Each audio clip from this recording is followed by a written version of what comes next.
Saya mau tahu pandangan, Pak Agus, kalau misalnya karma itu ada, bagaimana dengan orang-orang yang terpilih ini kan semua nabi hidupnya kan sulit, Oh, Pak, menghadapi oke, kesulitan, menghadapi tugasnya gitu. oke, ya. Nah, bagaimana kaitannya dengan masalah karma ini? Apakah semua kejadian itu adalah karma atau bagaimana? Di dalam Islam saya melihat tidak ada istilah reinkarnasi. Ya, kalau ini dikaitkan dengan karma dalam arti kita Iya, menuai hasil perbuatan kita di kehidupan sebelumnya, gitu ya. Saya melihat di dalam iya. Al-Quran tidak ada cerita reinkarnasi itu. Hmm. Sebagian kawan itu mempersepsi ada reinkarnasi. Nah, reinkarnasi itu gambarannya adalah manusia itu diciptakan ruhnya dulu, kemudian ruh ini dimasukkan ke badan, nanti badannya ini rusak karena kematian dan sebagainya, ruh ini dimasukkan lagi ke badan yang lain di kehidupan yang berikutnya. Bisa menjadi susah atau menjadi bahagia bergantung pada amal perbuatan sebelumnya. Kan gitu, konteks kaitannya dengan Iya, reinkarnasi dan karma ya, karma pala. Kalau karmanya sendiri kan sesungguhnya lebih mengarah kepada orang berbuat baik akan dapat kebaikan, orang yang berbuat jahat akan dapat ya balasan keburukan. Tetapi biasanya karma ini kemudian dikaitkan dengan reinkarnasi itu. Sebetulnya itu kan dua hal mmm, yang berbeda. Nah, saya melihat di dalam Islam tidak ada karma dalam konteks reinkarnasi. Tetapi kalau karma dalam arti orang berbuat baik akan dapat balasan kebaikan, buruk dapat keburukan, itu sangat jelas. Al-Quran mengiyakan, memberitakan itu. Laha makasabat wa alaiha maktasabat. Bagi kalian kebaikan yang kalian lakukan dan bagi kalian juga keburukan yang kalian lakukan. Itu jelas kalau kaitannya dengan karma pala atau balasan kebaikan dan keburukan. Tetapi yang reinkarnasi itu tidak ada di dalam Islam. Di dalam Islam, perjalanan kehidupan, drama kehidupan itu berjalan ke depan, kemudian iya. selesai, gitu ya, melalui 5 fase. Itu diceritakan di dalam surat Al-Baqarah diantaranya ayat 28. Kaifa takfuruna billahi wa kuntum amwatan fa ahyakum summa yumitukum summa yuhyikum summa ilaihi turja'un. Ada 5 fase. Kenapa kalian ingkar kepada Allah padahal kalian dulu amwat, mati, tidak ada. Fa ahyakum kemudian dihidupkan. Di mana? Di dunia sekarang ini. Kita fase kedua.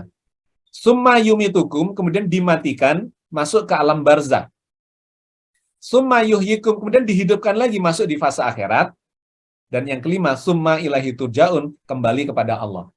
Nah, itu berjalan satu arah ke depan selesai.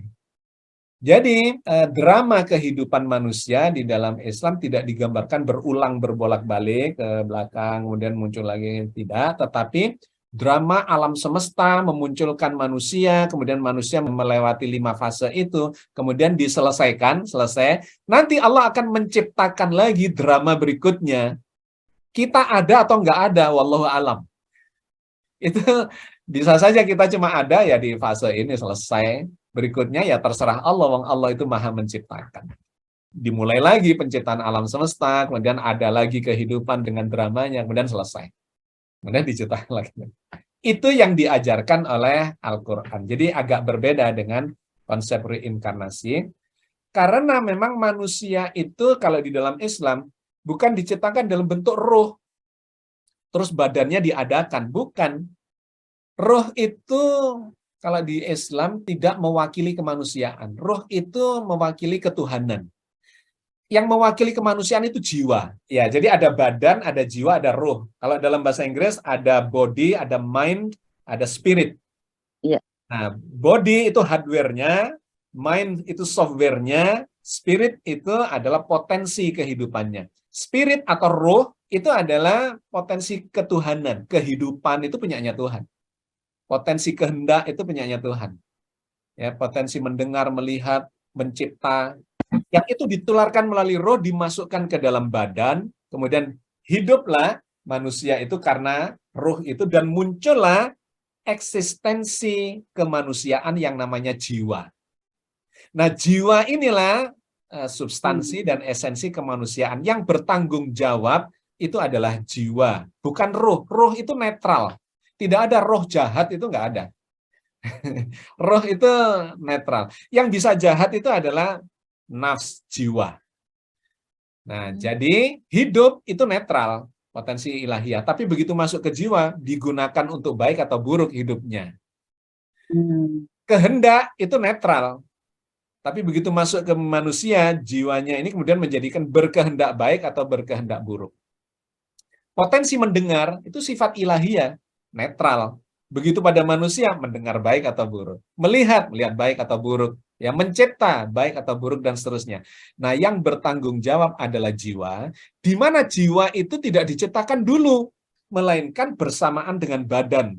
Ketika di dalam rahim, otaknya terbentuk, maka di otak itulah muncul fungsi kejiwaan. Ya, jadi dikarenakan istilah Al-Quran ditiupi ruh ketuhanan, maka muncullah jiwa manusia di badan yang sedang diciptakan, gitu. Sehingga konteksnya terkait dengan reinkarnasi itu jiwa manusia muncul bersamaan dengan badan, bukan terpisah diciptakan duluan kemudian badannya berganti-ganti. Nah, begitu ya.